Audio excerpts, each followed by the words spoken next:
जी हाँ दोस्तों, अभी आप सब देख रहे हैं चकाचक न्यूज। दोस्तों आप सबको हम बताने आए हैं दोस्तों कि फिर से एक रोशन रो एक बवाल गाना आ गया दोस्तों। ये भी दुर्गा पूजा गीत दोस्तों। सब ला रहे थे दोस्तों गाना, बाकी एक रोशन रोय भी आज गाना लाए दोस्तों, जो शाम के 5 बजे आया है दोस्तों। और काफ़ी हिट गाना है दोस्तों, और गाना भी रंगदारी है दोस्तों। और गाना के टाइटल है दोस्तों माई तो रंगदार बेटा। इस प्रकार के गाना की टाइटल कहीं न कहीं दिए हैं दोस्तों।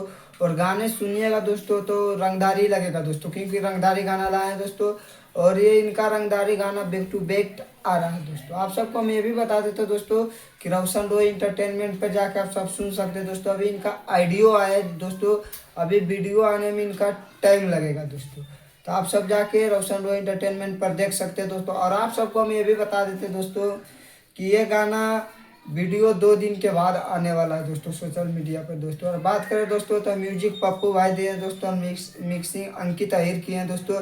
और काफ़ी खतरनाक गाना है दोस्तों, दुर्गा पूजा गीत। इनका फर्स्ट गाना दुर्गा पूजा गीत रंगदारी आ गया दोस्तों। तो आप सब जाके सुन सकते हैं दोस्तों। बाकी बात आप सबको चकाचक न्यूज़ पे कैसा खबर लगा दोस्तों, आप सब कमेंट बॉक्स बताइएगा। हर हर महादेव।